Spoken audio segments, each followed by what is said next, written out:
This is Think Out Loud on OPB. I'm Dave Miller. Governor Tina Kotek announced the creation of a new state resource for businesses last month. It's called the Global Trade Desk. It's part of Business Oregon, that's the state's economic development agency. It's described as a single point of contact for businesses that want to export their products and find new markets overseas. Tatum Albertine is in charge of this new program. She is a global trade manager at Business Oregon, and she joins us now. It's great to have you on the show. Thank you for having me. What's the big idea behind this new desk, this new program? Well, it is a big idea, and the Global Trade Desk is exactly what you said. It's a coordinated kind of single entry point for businesses to get help, information, ask questions about exporting and growing their business and growing their sales. We help businesses at any point in their exporting journey. What are the big challenges that Oregon companies might face right now as they try to do that? I mean, why can't they just do this themselves? Yes, and some businesses do, and that's great, and we love to cheerlead them on. But for, as Business Oregon, we primarily help small and medium-sized businesses with their global expansion. And when you're thinking about expanding globally, and if you don't operate a business, you might not know, but there's so many steps that may be involved with getting your product or your service in another market. You might need to localize and get things in a different language. You might have to deal with regulators in Japan who you don't know. You don't know maybe even what their regulations are. You might need help with financing. You might need help with, there's literally dozens of things. And so we have a team of global trade specialists who this is their life's work and this is what they've done. And they are ready to, answer the phone when you call the Global Trade Desk and counsel and chat with any business in Oregon about their journey. Any business in Oregon, but it seems like what you're saying is this, it's less likely that Intel or Nike is going to call you up and say, hey, how do we do business in France or something? These are global companies that have, I don't know, probably like 1,000 times the people power that you do to do this work themselves. Yeah, that's correct. So it's smaller operators that are more likely to be calling you up. That is absolutely correct, and that tends to be our bread and butter. And if Nike or Intel called us, we'd be happy to answer the call and help them in whatever way that Business Oregon can help them. But that is the core of our business, of our clientele, the people that contact us, and most of the exports by number of firms is actually small and medium businesses in Oregon and in the United States. So one of the interesting things about this to me is that when we've been talking about global trade challenges in this country for the last year and a half, it's often been about tariffs and it's often been about imports. But you're focused here solely on exports? We are focused mostly on exports. The tariff and import question does play into every business's calculation about how they operate and business decisions that they make. There's tariff policy set at the federal level, so there's not much that Tatum Albertine or the Global Trade Desk can do about changing those policies. However, there are things that we can do to help businesses plan and kind of build that resilience and de-risk their business by growing their exports and growing their revenue. And so that's where we see the value being added is through our expertise and through our team and everything like that. This was just announced about 3 weeks ago. Have people been calling you? Yes. And we love getting calls on the Global Trade Desk, and you can call us at 503-229-5009. And there's a lovely human on the other end of the line. His name is Zach. He is not an AI chatbot. He's a real human, and he will take your information, do an intake with you, and get to know you and your business issue a little bit better. But we're averaging about one query a day, which is pretty good. We hear all kind of queries. We hear sometimes agriculture, food processors, wood, specialties. We've gotten really a mix of all kinds of different industries. So a mix of different industries. What about a mix in terms of whether the people who are reaching out to you are currently exporting products and want to expand or actually want to do something they've never done before? Yes, it is a mix. I would say it leans probably more towards the brand new. I'm ready to have that first conversation about what this could mean for my business. I'm ready to have a conversation about resources I might need to invest to begin this journey. I have a lot of questions. Or someone told me my product would do really well in Japan. Can you help me, sort through that and figure out what markets would make sense for me? But it is really exciting to get those calls and emails from businesses who are thinking about it for the first time. However, we do have a few queries where they had a successful sale in Canada. And Canada is a great market for a lot of Oregon businesses. It's very close by.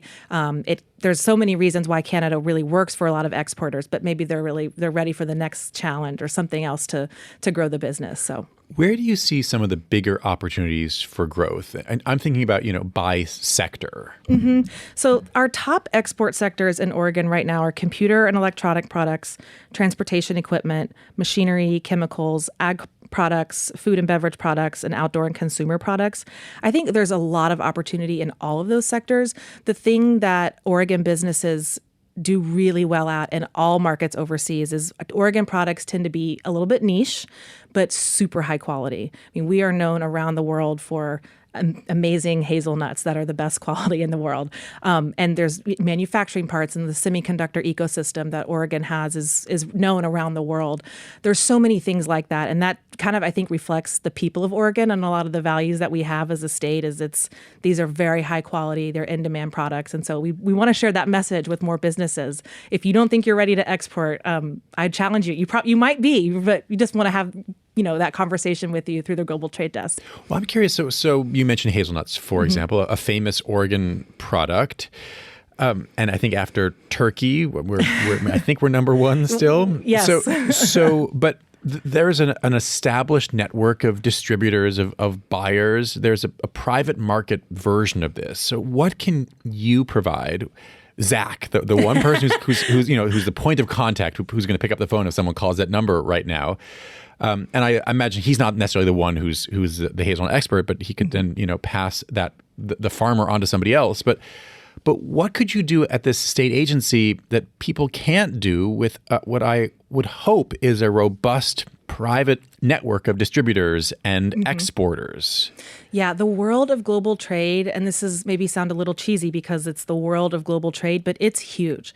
Their markets overseas are huge.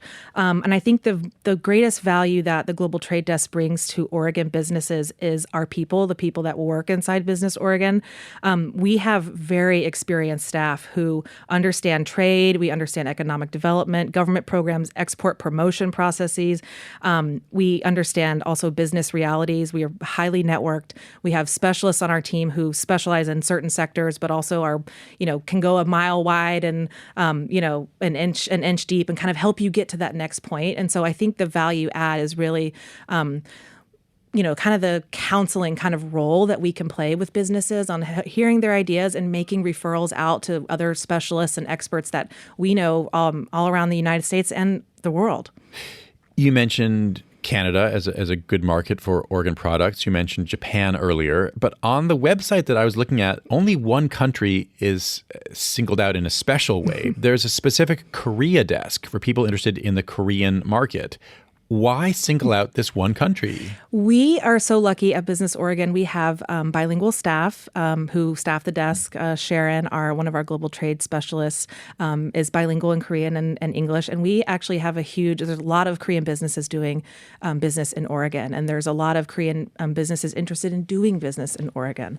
And that also includes Oregon companies who might want to sell their products in Korea. And so one of the very exciting trade relationships that Oregon has is with Korea. And we also saw Governor Tina Kotek had led her trade mission last year. She went to Japan, but also went to Korea. And so this is we are just seeing so much interest in this market. And so we're very happy to also work with the government of Korea that wanted to establish Korea desks all over the United States. And we're very lucky that Oregon's able to sign up for this program and offer it and have our amazing staff help businesses, whether they were looking to invest in Oregon or if they want to sell their products in Korea. Does that mean that the Korean government is putting some money towards this? We don't take the money from them. We are just part of like a network of trade experts who focus on Korea and have committed that, especially in Oregon, it makes perfect sense for us. It was a very easy, collaborative yes, an enthusiastic yes, because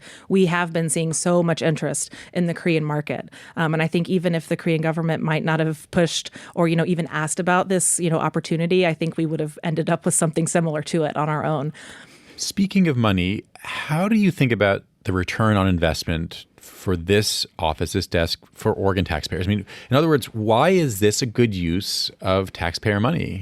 I think there are a lot of businesses, medium, small, extra large, extra small, have one thing in common that they really don't like, and that's uncertainty. And I think we are in a period of massive uncertainty in the United States in terms of our trade relationships overseas.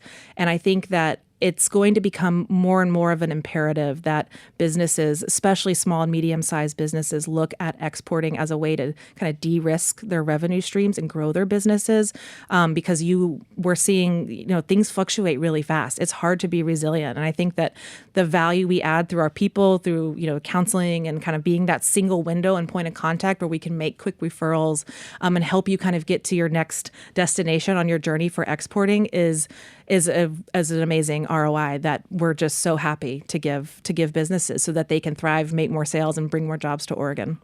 Often when I ask a version of that question to policymakers, the answer is some version of, for every dollar we spend, we get, 4 times more. You didn't say that, but you said this is a good return on investment. Yeah, I mean, do you think about this in such sort of stripped down mathematical terms that if we spend this dollar, then there'll be this much of a boost to Oregon's economy? Yeah, there is a lot of statistics out there, and they're super Googleable. You can see, how many, dollars bring back. I mean, we run many different programs at Business Oregon, and the Global Trade Desk is brand new, so we don't really have an ROI figure on the desk. But we do have grant programs that help take teams of businesses to trade shows and on trade missions. And these can be very cost prohibitive for small and medium businesses, but they can be the number one game changer for making those sales and making those introductions overseas. And those produce a very healthy ROI. I think even 5 years ago, they were producing like a $10 or $13 for every dollar spent ROI. And so it kind of depends on which program you're talking about, but just to give you a general ballpark, that's the floor for us. So if it doesn't answer that, then, Tatum, thanks very much. Thank you so much. Tatum Albertine is Global Trade Manager at Business Oregon. That's the state's economic development agency. They just launched the new Global Trade Desk, which is intended to support Oregon companies that want to start or expand the export side of their business.